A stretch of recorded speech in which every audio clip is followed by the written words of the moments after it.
Migrasi ini bukanlah keputusan yang diambil dengan mudah, melainkan hasil dari desakan kebutuhan hidup yang semakin mendesak. Mereka menghadapi berbagai kesulitan yang memaksa mereka untuk meninggalkan tanah kelahiran mereka, seperti perubahan pola cuaca yang mengancam keberlanjutan panen serta meningkatnya intensitas bencana alam. Faktor-faktor ini membuat tanah yang dulunya subur menjadi sulit untuk menopang kehidupan, memaksa mereka mencari tempat baru yang lebih menjanjikan. Dalam perjalanan panjang ini, mereka tidak hanya membawa peralatan dan bekal seadanya, tetapi juga tradisi, pengetahuan, dan keterampilan yang diwariskan secara turun-temurun. Pergerakan besar ini membawa mereka melintasi daratan luas, menyusuri lembah dan pegunungan, hingga mencapai wilayah-wilayah dengan iklim yang lebih ramah.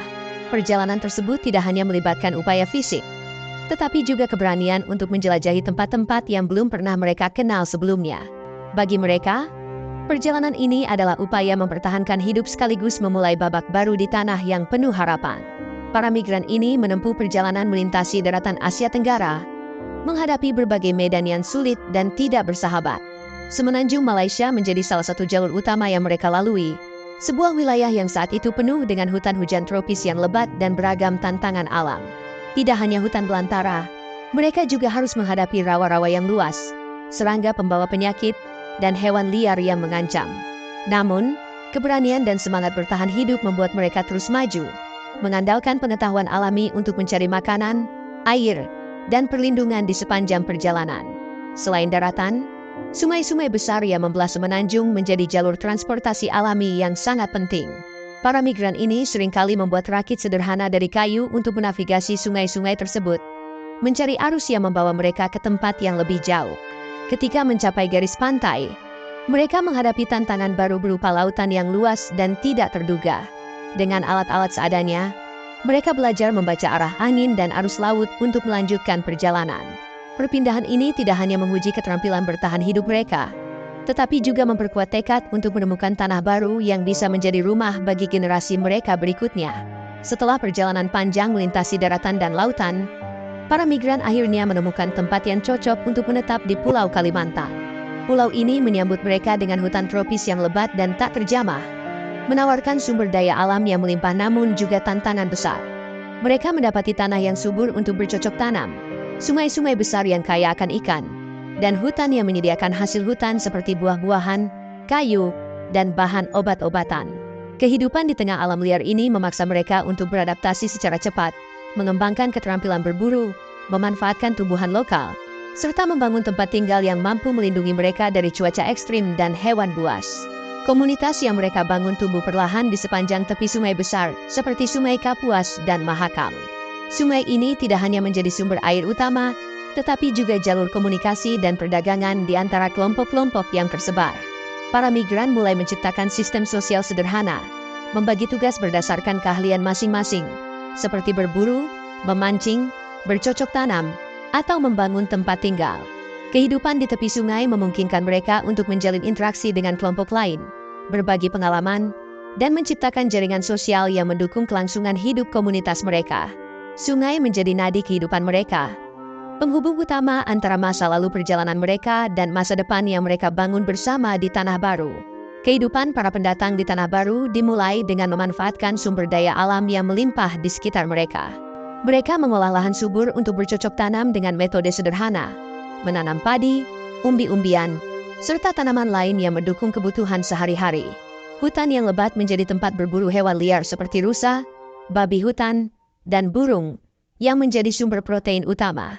Selain itu, mereka mengumpulkan hasil hutan seperti buah-buahan, madu, dan bahan obat-obatan tradisional yang membantu mereka bertahan hidup. Semua kegiatan ini dilakukan dengan menghormati alam, mengambil secukupnya tanpa merusak ekosistem di sekitar mereka. Dalam kehidupan sehari-hari, nilai-nilai kebersamaan menjadi dasar interaksi mereka. Sistem gotong royong diterapkan dalam hampir setiap aspek kehidupan, mulai dari membangun rumah, mengolah ladang, hingga menjaga keamanan komunitas. Mereka berbagi tanggung jawab, saling membantu tanpa pamrih, sehingga beban kehidupan dapat ditanggung bersama. Tradisi ini mempererat hubungan antara anggota komunitas dan menciptakan rasa solidaritas yang kuat. Dalam struktur sosial mereka, keputusan penting sering dibuat secara kolektif melalui musyawarah, memastikan setiap suara didengar dan kebutuhan bersama terpenuhi. Gotong royong menjadi landasan yang tidak hanya menopang kehidupan sehari-hari, tetapi juga membentuk identitas mereka sebagai masyarakat yang harmonis dan saling mendukung. Seiring waktu, identitas para pendatang ini terbentuk dari interaksi yang mendalam dengan lingkungan tempat mereka tinggal. Kehidupan di tengah hutan tropis yang luas memengaruhi cara mereka beradaptasi, baik secara fisik maupun budaya. Mereka mengembangkan pengetahuan unik tentang hutan, seperti cara mengenali tanaman obat, memanfaatkan kayu untuk membuat alat, serta memahami pola cuaca untuk bercocok tanam dan berburu. Kebutuhan hidup sehari-hari juga mendorong mereka menciptakan tradisi lokal, seperti penggunaan sumpit untuk berburu atau teknik bertahan hidup di wilayah yang penuh tantangan. Semua ini membentuk ciri khas mereka, memisahkan mereka dari kelompok lain yang mungkin tinggal di daerah berbeda. Nama, Dayak, kemudian digunakan sebagai istilah kolektif untuk menggambarkan kelompok-kelompok yang menetap di pedalaman Kalimantan. Istilah ini lahir dari kebutuhan untuk membedakan penduduk asli dari komunitas lain yang datang kemudian, seperti pedagang atau pendatang dari luar pulau. Namun, meski berbagi nama yang sama, masyarakat Dayak terdiri dari berbagai subsuku dengan bahasa, adat istiadat, dan kepercayaan yang beragam. Nama ini tidak hanya menjadi penanda geografis, tetapi juga simbol identitas yang mencerminkan keberagaman dan keterhubungan antara kelompok-kelompok yang berbagi warisan leluhur yang sama di tengah alam Kalimantan. Berbagai rumpun besar seperti Klemantan, Iban, Apokayan, Ot Danung Ngaju, Murut, dan Punan terbentuk sebagai hasil dari adaptasi unik terhadap lingkungan dan cara hidup yang berbeda di Kalimantan. Setiap rumpun ini berkembang di wilayah tertentu dengan karakteristik geografis yang khas, seperti pegunungan, dataran rendah, atau tepian sungai. Perbedaan lingkungan ini turut membentuk cara mereka bertahan hidup, termasuk pilihan tanaman yang mereka tanam, hewan yang mereka buru, serta alat yang mereka gunakan sehari-hari. Misalnya, kelompok yang tinggal di daerah pegunungan memiliki tradisi berburu dan teknik bertahan hidup yang berbeda dari mereka yang tinggal di dataran rendah dengan akses sungai yang lebih luas. Selain itu, setiap rumpun mengembangkan bahasa mereka sendiri yang tidak hanya menjadi alat komunikasi tetapi juga media untuk melestarikan sejarah, kepercayaan, dan nilai-nilai mereka. Bahasa ini seringkali digunakan dalam upacara adat, nyanyian, dan cerita rakyat yang diwariskan secara lisan. Perbedaan tradisi di antara rumpun-rumpun ini juga terlihat dalam cara mereka merayakan siklus kehidupan, seperti pernikahan, panen, atau upacara kematian. Misalnya, ritual tertentu yang dilakukan oleh rumpun Iban mungkin berbeda secara signifikan dari ritual rumpun Punan, mencerminkan perjalanan sejarah dan hubungan mereka yang unik dengan alam. Meski beragam, seluruh rumpun ini tetap berbagi akar budaya yang kuat, yang menjadikan keberagaman mereka sebagai kekayaan bersama masyarakat Dayak. Sebelum pengaruh agama besar masuk ke wilayah mereka, masyarakat Dayak hidup dengan keyakinan keharingan, yang berakar pada pemahaman animisme. Dalam sistem kepercayaan ini, mereka meyakini bahwa setiap elemen alam, seperti pohon, batu, sungai, dan gunung, memiliki roh yang hidup dan perlu dihormati. Hubungan harmonis dengan alam dianggap kunci untuk menjaga keseimbangan kehidupan. Ritual dan persembahan sering dilakukan sebagai bentuk penghormatan kepada roh-roh penjaga tersebut, dengan harapan agar alam tetap memberikan hasil panen yang melimpah, hewan buruan yang cukup, serta perlindungan dari bencana. Selain itu, keharingan juga sangat menekankan pentingnya hubungan dengan roh leluhur. Leluhur dianggap sebagai penjaga dan pemandu yang terus memengaruhi kehidupan sehari-hari. Tradisi seperti upacara adat atau pesta syukuran seringkali dilakukan untuk memohon restu atau menyampaikan rasa terima kasih kepada roh leluhur. Simbol-simbol seperti ukiran kayu dan motif pada pakaian adat seringkali mencerminkan kepercayaan ini, menggambarkan hubungan manusia dengan dunia spiritual. Keharingan tidak hanya menjadi dasar spiritualitas mereka tetapi juga membentuk cara masyarakat Dayak memandang dunia, memprioritaskan harmoni antara manusia, alam, dan roh dalam setiap aspek kehidupan mereka. Tato dalam budaya Dayak memiliki makna yang sangat mendalam, bukan sekadar hiasan tubuh, melainkan simbol perjalanan hidup seseorang. Setiap pola dan motif tato mencerminkan pencapaian tertentu, seperti keberhasilan dalam berburu, pernikahan, atau kontribusi besar terhadap komunitas. Tato juga melambangkan keberanian seseorang dalam menghadapi tantangan hidup, seringkali diberikan setelah seseorang menunjukkan keberanian atau kemampuan luar biasa. Proses pembuatan tato sendiri dilakukan dengan ritual khusus, menggunakan alat tradisional yang terbuat dari duri tajam dan tinta alami. Setiap guratan pada kulit adalah catatan visual yang mencerminkan identitas pribadi sekaligus hubungan mereka dengan leluhur dan alam. Tradisi memanjangkan telinga, di sisi lain, memiliki nilai estetika sekaligus spiritual yang tinggi. Bagi masyarakat Dayak, telinga panjang adalah simbol kecantikan yang ideal, terutama bagi kaum perempuan yang dianggap semakin anggun dan berwibawa dengan telinga yang memanjang. Selain aspek estetika, tradisi ini juga mencerminkan kedewasaan dan kebijaksanaan seseorang, karena proses pemanjangan dilakukan secara bertahap sejak usia muda, membutuhkan kesabaran dan ketekunan. Gelang-gelang berat yang digunakan untuk memanjangkan telinga seringkali dibuat dari bahan logam yang memiliki nilai simbolis, seperti perunggu atau emas, yang menunjukkan status sosial seseorang. Tradisi ini tidak hanya memperindah penampilan, tetapi juga menegaskan hubungan spiritual mereka dengan nilai-nilai adat dan leluhur. Rumah betan, sebagai salah satu ciri khas arsitektur Dayak, dirancang untuk memenuhi kebutuhan komunitas yang mengutamakan kehidupan kolektif. Bangunan ini memiliki bentuk memanjang dengan ruang-ruang yang terpisah untuk setiap keluarga, tetapi tetap menyatu dalam satu struktur besar. Atap yang tinggi dan tiang-tiang penyangga yang kokoh menjadikannya tahan terhadap perubahan cuaca, seperti hujan lebat dan banjir, yang sering terjadi di wilayah Kalimantan. Rumah betang biasanya dibangun di tepi sungai, memudahkan akses ke sumber air sekaligus menjadi lokasi strategis untuk transportasi dan komunikasi antar komunitas. Selain sebagai tempat tinggal, rumah ini juga berfungsi sebagai pusat kegiatan adat, tempat berkumpul, dan melaksanakan upacara keagamaan. Lebih dari sekadar tempat berlindung, rumah betang adalah simbol persatuan dan identitas sosial bagi masyarakat Dayak.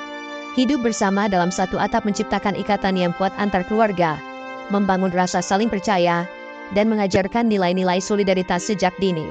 Di dalam rumah betang, keputusan penting yang menyangkut kehidupan komunitas biasanya dibuat melalui musyawarah yang melibatkan semua penghuni. Setiap sudut rumah dipenuhi dengan simbol-simbol budaya, seperti ukiran khas Dayak, yang mencerminkan kepercayaan dan sejarah leluhur mereka.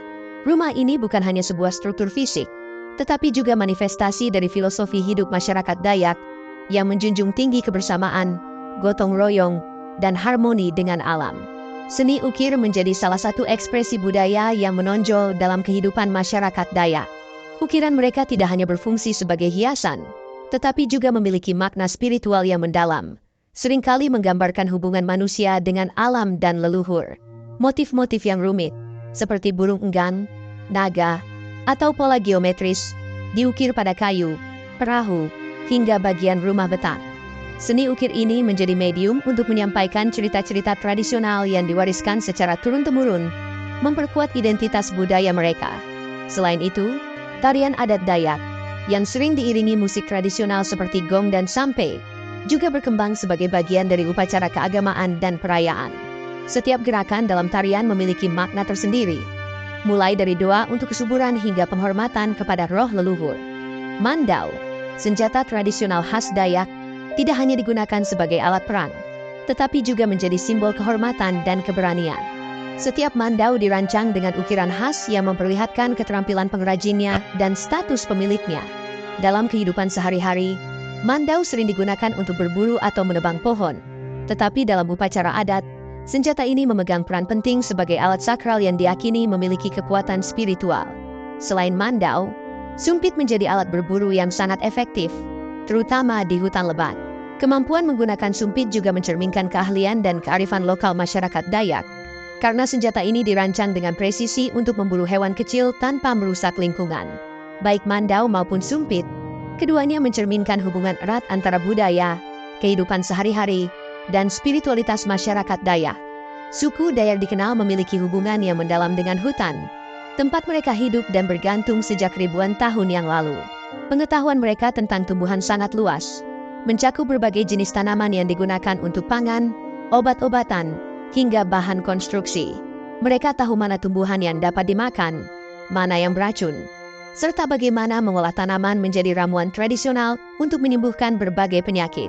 Pengetahuan ini diwariskan secara lisan dari generasi ke generasi, menjadikannya bagian integral dari kehidupan mereka. Selain tumbuhan, mereka juga memiliki pemahaman mendalam tentang perilaku hewan yang hidup di hutan, memungkinkan mereka untuk berburu secara efisien tanpa mengeksploitasi ekosistem. Kehidupan suku Dayak sangat erat dengan prinsip harmoni dengan alam. Mereka hanya mengambil sumber daya secukupnya untuk kebutuhan sehari-hari, memastikan bahwa alam tetap terjaga untuk generasi mendatang. Misalnya, dalam berburu, mereka menggunakan metode yang tidak merusak populasi hewan, seperti menggunakan sumpit yang dirancang khusus untuk menangkap hewan tertentu. Dalam bercocok tanam, mereka mengandalkan sistem perladangan berpindah yang memungkinkan tanah pulih secara alami sebelum digunakan kembali. Pendekatan ini menunjukkan rasa hormat yang tinggi terhadap lingkungan, mencerminkan filosofi hidup yang menempatkan keseimbangan alam sebagai kunci keberlanjutan. Dengan cara ini, suku Dayak tidak hanya menjaga ekosistem, tetapi juga memastikan kelangsungan tradisi mereka yang bergantung pada kelestarian hutan. Kedatangan pedagang dari Cina, India, dan Arab ke wilayah Kalimantan membawa dampak yang signifikan terhadap kehidupan masyarakat Dayak. Para pedagang ini tidak hanya memperkenalkan barang-barang baru seperti kain, rempah-rempah, dan peralatan logam, tetapi juga menyebarkan ide-ide budaya, seni, dan kepercayaan yang berbeda.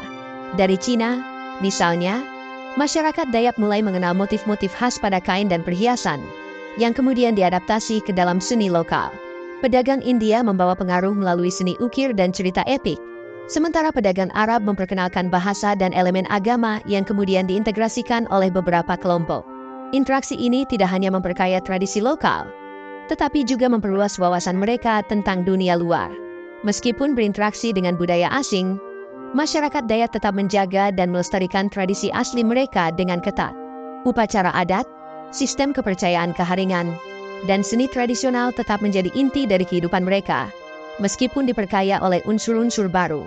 Dalam seni dan kerajinan, misalnya, mereka menggabungkan motif yang diperkenalkan pedagang dengan simbol-simbol tradisional, menciptakan karya yang unik. Begitu pula dengan makanan, di mana bahan-bahan baru yang dibawa pedagang seringkali diadaptasi tanpa menghilangkan resep lokal.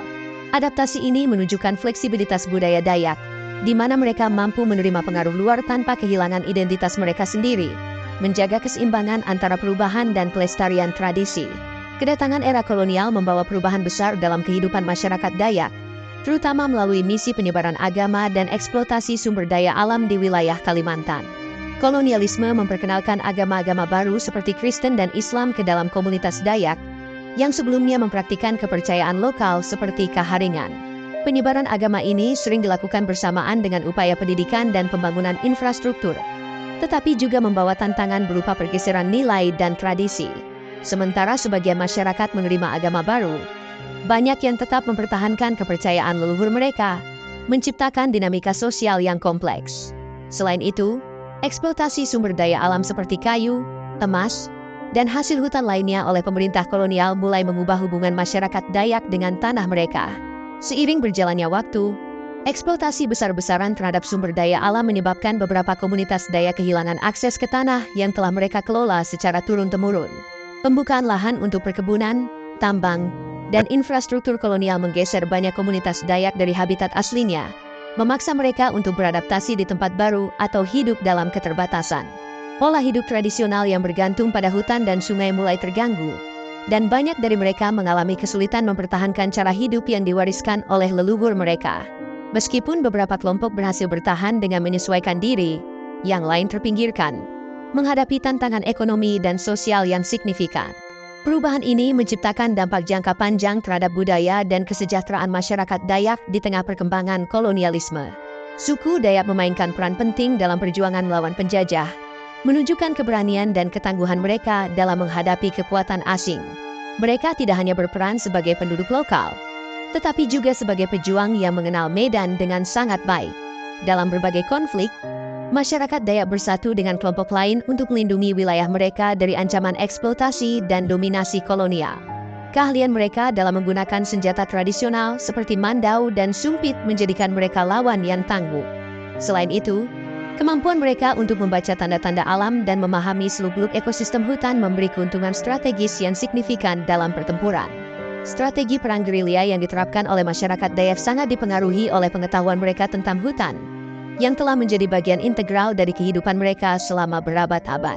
Mereka memanfaatkan hutan sebagai tempat perlindungan, jalur mobilisasi, dan area untuk menyergap musuh secara tiba-tiba. Rencana mereka sering melibatkan serangan cepat di area yang tidak terduga, memanfaatkan medan yang sulit dijangkau oleh pasukan penjajah. Selain itu, Mereka memanfaatkan jebakan alami seperti rawa atau sungai untuk memperlambat pergerakan musuh. Taktik ini tidak hanya menunjukkan kecerdikan mereka, tetapi juga komitmen kuat untuk mempertahankan tanah air dan kebebasan mereka dari pengaruh asing.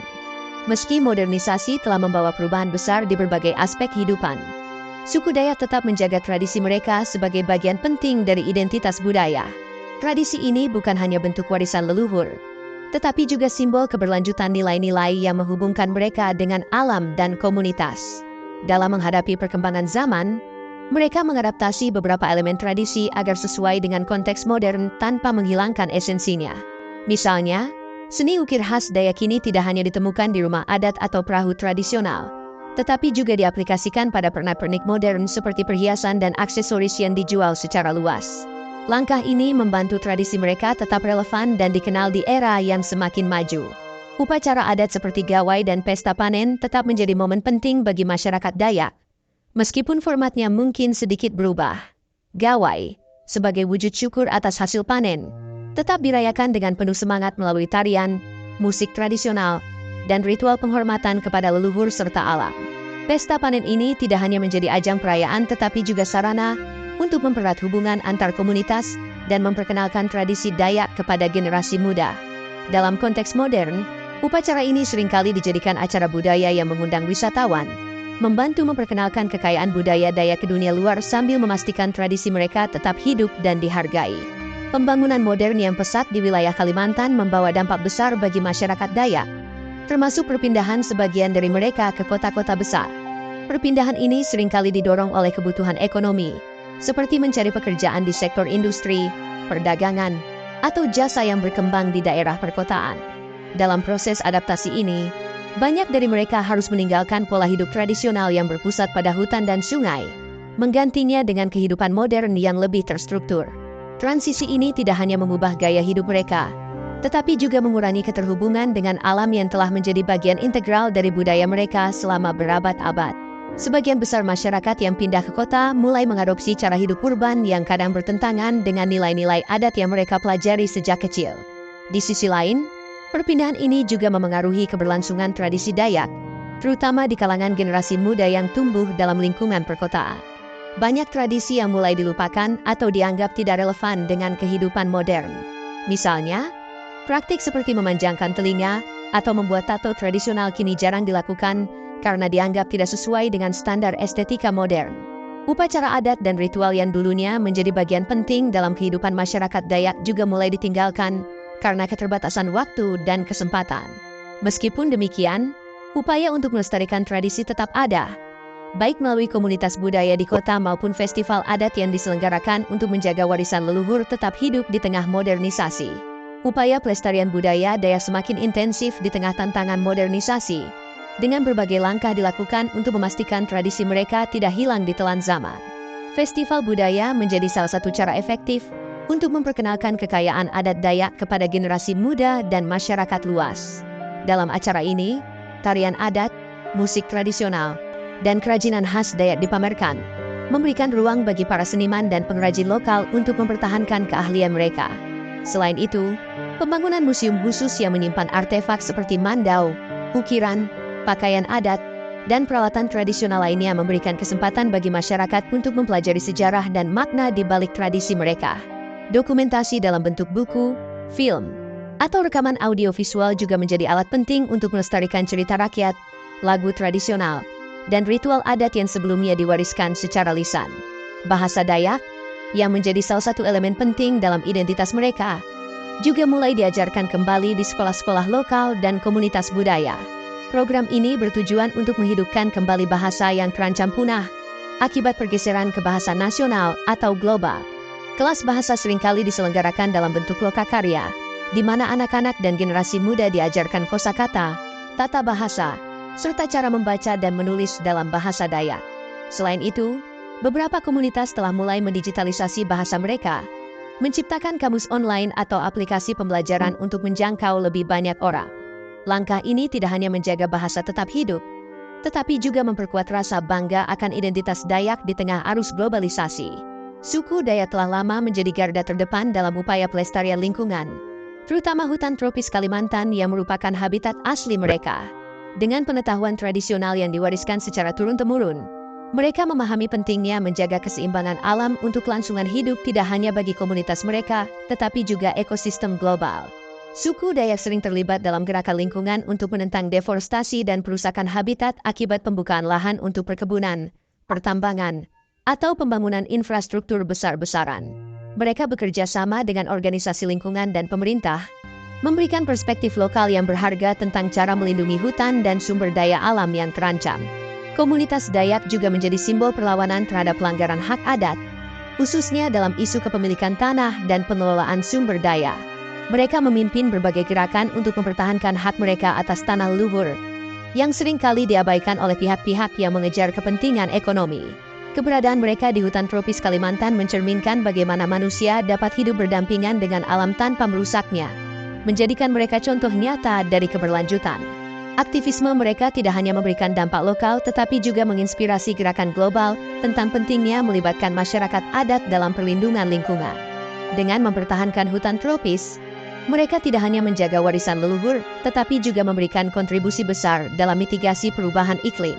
Asal-usul suku Dayak mencerminkan perjalanan panjang manusia dalam beradaptasi dengan lingkungan yang terus berubah, sekaligus menonjolkan keanekaragaman budaya yang kaya.